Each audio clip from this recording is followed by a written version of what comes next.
Con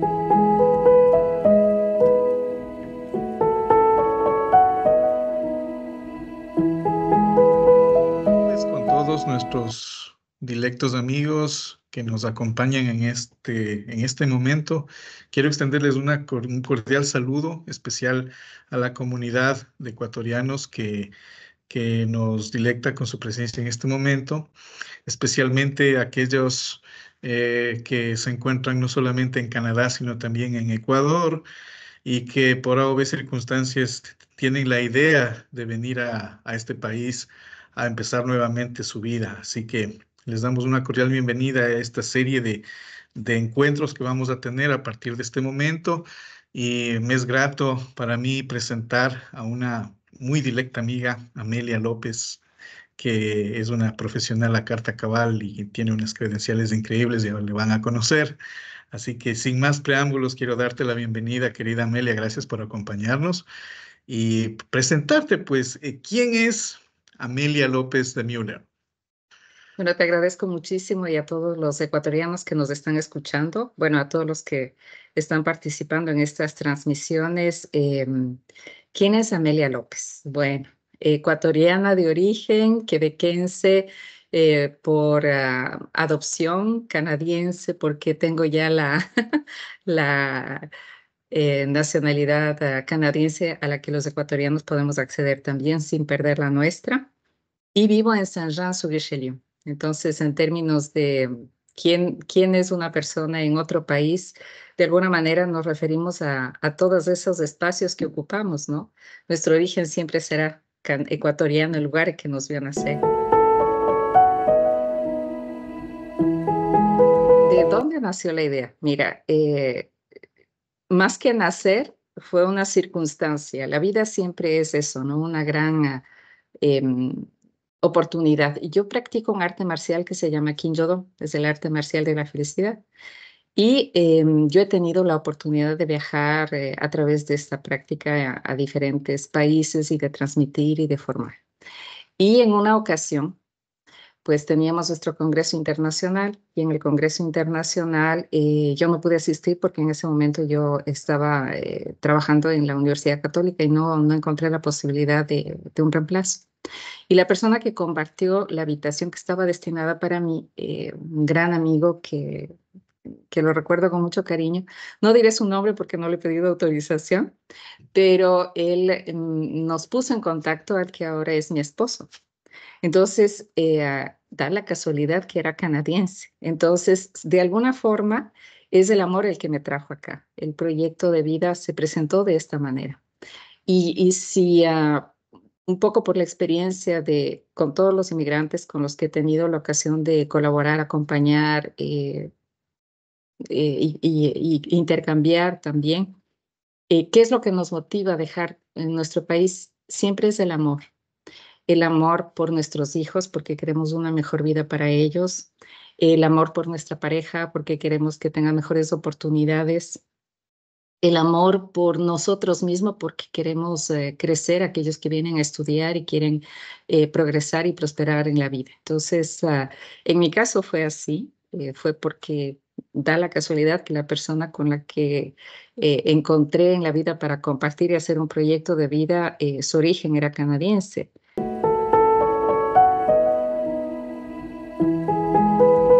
Llegué acá en el año 2005, pero mi proceso de inmigración duró un año y medio. Entonces, el proceso para reunificación familiar, que es una de las categorías en las cuales uno puede venir, duró un año y medio. Perfecto. Entonces, llegué acá en el 2005. Pueden calcular un poquito cuando estamos en el 2024. Eh, Diría yo que la mitad de mi vida la he vivido acá. Entonces, Claro. calculen más o menos, pero no hay ningún problema. Lo que es importante es saber que cada año que pasa, cada aniversario de llegada acá, que es un día que ningún inmigrante olvida realmente, yo creo que es como tan importante como su fecha de nacimiento. em, Valoro más todo lo que dejé. Cada año Ya. tomo más conciencia de aquello que dejé en mi país. Primero ese aspecto, ¿no? El tema del cambio climático, los extremos del clima. Lo segundo que fue y que sigue siendo un gran desafío es la nostalgia de los sabores, ¿no? Ujú. Llega un momento al principio en inmigración, en consultoría de inmigración, decimos siempre hay la curva del choque cultural, que al principio todo es novedoso, todo es bonito, estamos en la luna de miel. Luego viene realmente el choque cultural cuando nos damos cuenta que hay muchas diferencias que no conocíamos. Luego viene la bajada, ¿no? En la que nos cuestionamos realmente si vamos a ser capaces de adaptarnos o no. Y luego tranquilamente cuando hacemos ese de clic de decir, bueno, con toda mi determinación voy a poner todo de mi parte para poder adaptarme, entonces empezamos a identificar recursos, a tener más comprensión de cómo funcionan los valores y cultura, y bueno, y ahí vamos empezando de nuevo, ¿no? Entonces, para mí, Marco, y yo no soy es una excepción. Yo creo que la clave realmente para poder vivir ese proceso es el idioma.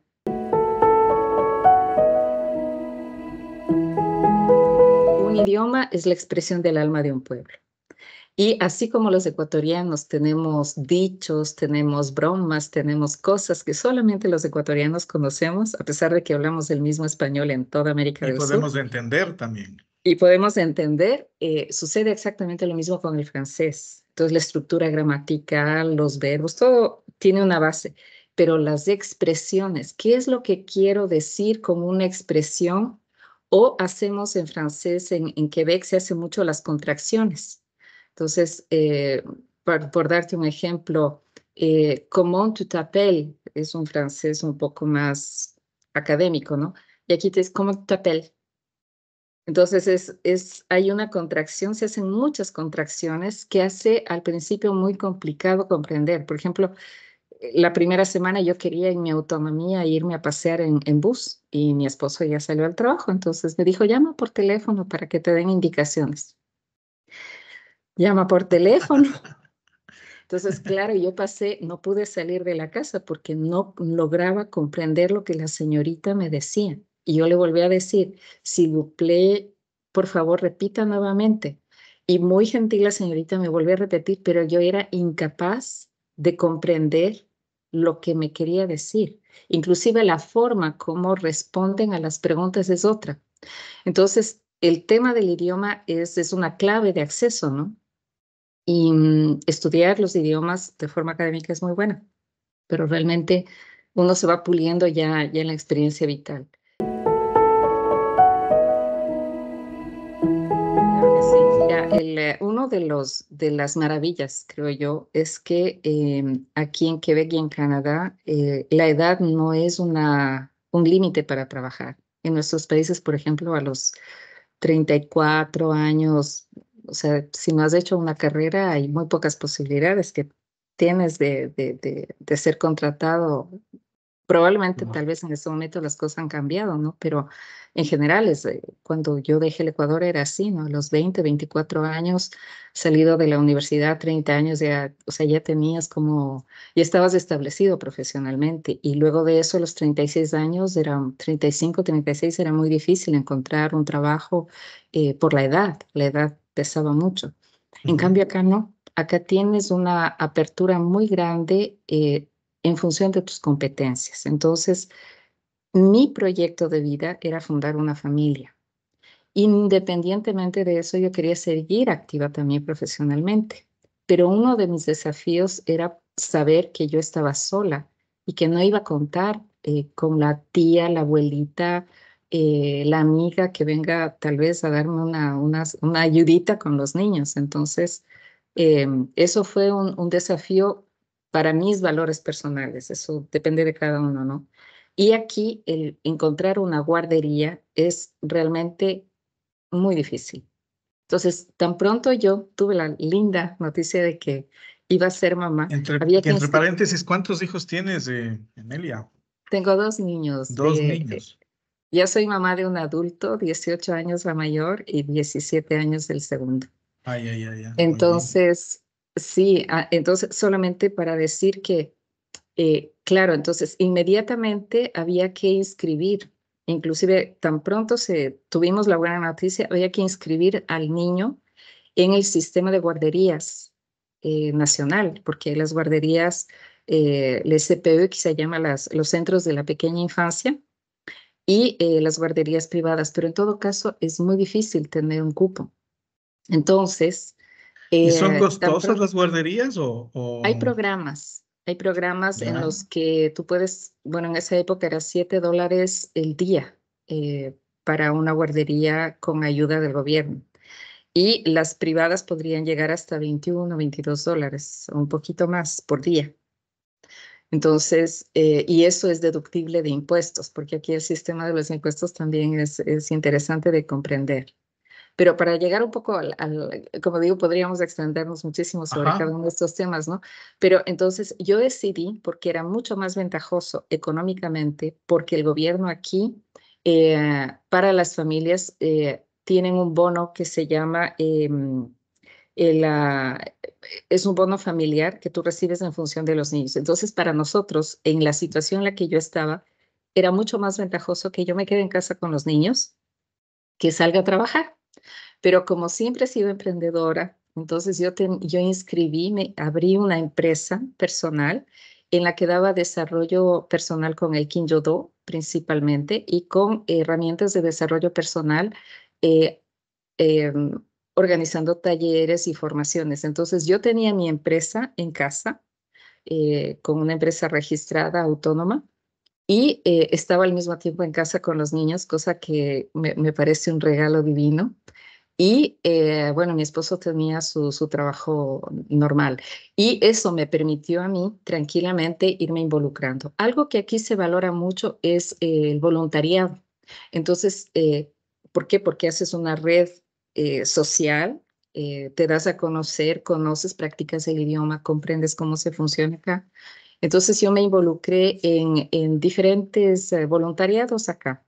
Y con otros amigos que tenían más o menos el mismo tiempo de llegados aquí en la región en donde yo estoy, fundamos la Red Latinoamericana de Audre Richelieu Ujú. y organizamos muchísimas actividades para los latinoamericanos para ayudarles, pero también a la comunidad de acogida para que nos descubra, es decir, que sepan que un colombiano, un chileno, un brasilero, somos América Latina, pero somos diversos en nuestra unicidad, o sea, Claro. tenemos referentes históricos similares, pero no es lo mismo. Ujú. Entonces, eso fue, y el ballet de danzas tradicionales del Claro. Ecuador.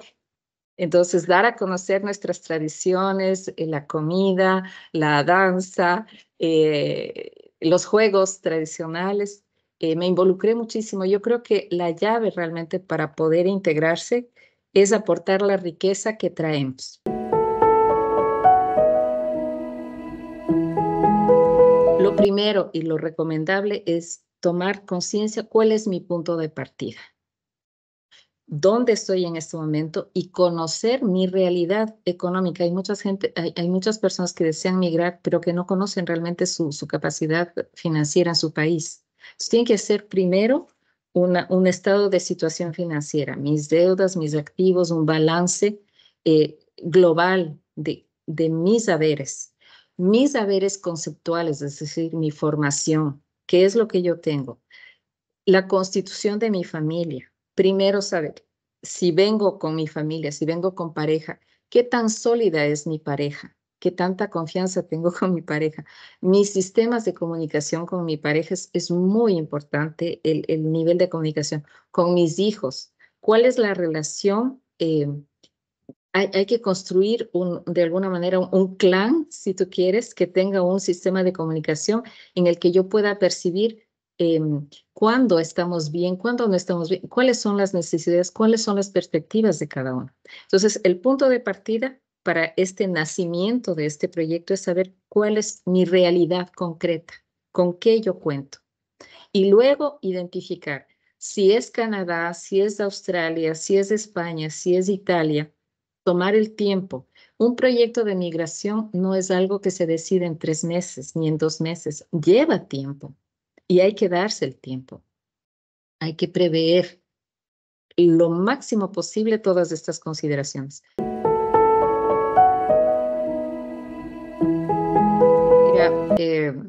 Primero el idioma. Las personas que tienen dificultad en integrar un idioma, realmente les va a ser muy difícil integrarse.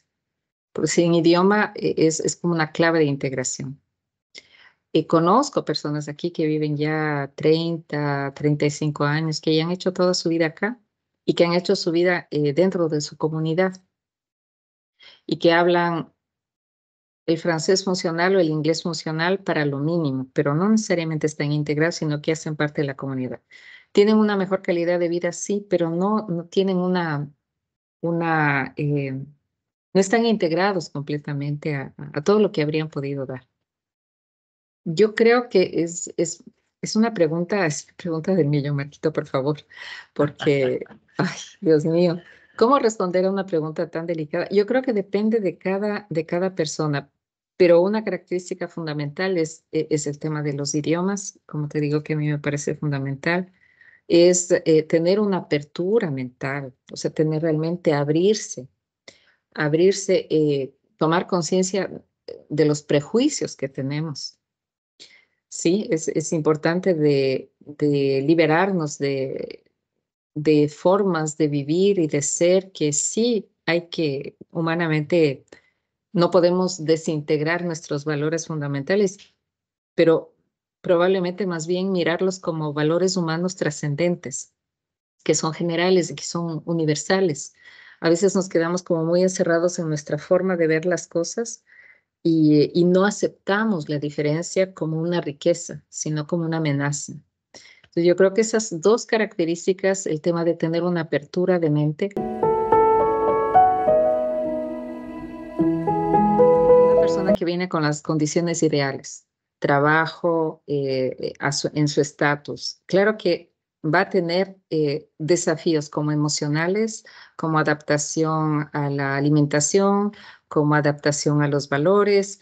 O sea, de alguna manera, la adaptación se va a presentar como una exigencia natural del proceso de inmigración. Tiene mejores oportunidades y en menos tiempo para poder establecerse. Entonces, si tú quieres, el proceso de inmigración ideal es aquel que es fruto del reclutamiento internacional en el mismo estatus profesional que tenía en su país de origen. Ese es el ideal. Ujú. ¿Es el más fácil? No. ¿Por qué? Porque en el caso nuestro del Ecuador, eh, nosotros no tenemos el idioma, el francés. Sí existe algún ecuatoriano yo hablo de la generalidad, ¿no? Pero sí existe inglés fluido y francés fluido, o sea, en el nivel que piden para migración. Ese es un contexto mucho más favorable para que el proceso de migración pueda establecerse, porque no tienes la urgencia de la sobrevivencia. Sí, vas a Ujú. tener otros desafíos culturales, inclusive si vienes con el idioma de la adaptación idiomática. A veces también el adaptarse a la cultura de la empresa, que también lleva un tiempo. Comprender bien cómo funciona, por ejemplo, el sistema educativo, si vienes con la familia, el sistema de salud. Es todo el contexto de vida alrededor del trabajo, que siempre es un desafío. Pero el que tiene más posibilidades en el contexto de tu pregunta sería ese, sería el ideal. Sabiendo que en el Ecuador nuestro desafío para la provincia de Quebec es el francés y para el resto de Canadá es el inglés, con un nivel suficiente para que pueda ser caracterizado. Pero las misiones de reclutamiento internacional en este momento, Montreal Internacional, por ejemplo, eh, fueron hace 2 semanas, fueron a México, sí, y hay una prevista medio año para Colombia. Pero Ecuador no está en el escenario porque no tenemos tratados de libre comercio todavía. El momento que tengamos un tratado de libre comercio, probablemente el Ecuador sea un destino de reclutamiento internacional. Se pueden organizar también reclutamientos y hay empresas al margen del proceso gubernamental que organizan. Y hay empresas que, en mi caso, por ejemplo, a veces me preguntan y me dicen, Amelia, en el Ecuador existe alguien con tal perfil, con tal perfil, con tal perfil. A veces, porque yo doy formación en las empresas también para la integración de la mano de obra de la diversidad cultural, porque para las empresas también es un desafío para la comunidad de acogida. Entonces, esto que estamos hablando ahora es un escenario ideal.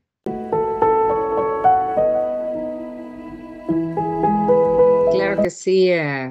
Yo saludo esta iniciativa de parte de la embajada, del consulado, porque yo creo que no solamente se está informando, se está educando. Yo creo que lo que tenemos que hacer es educarnos.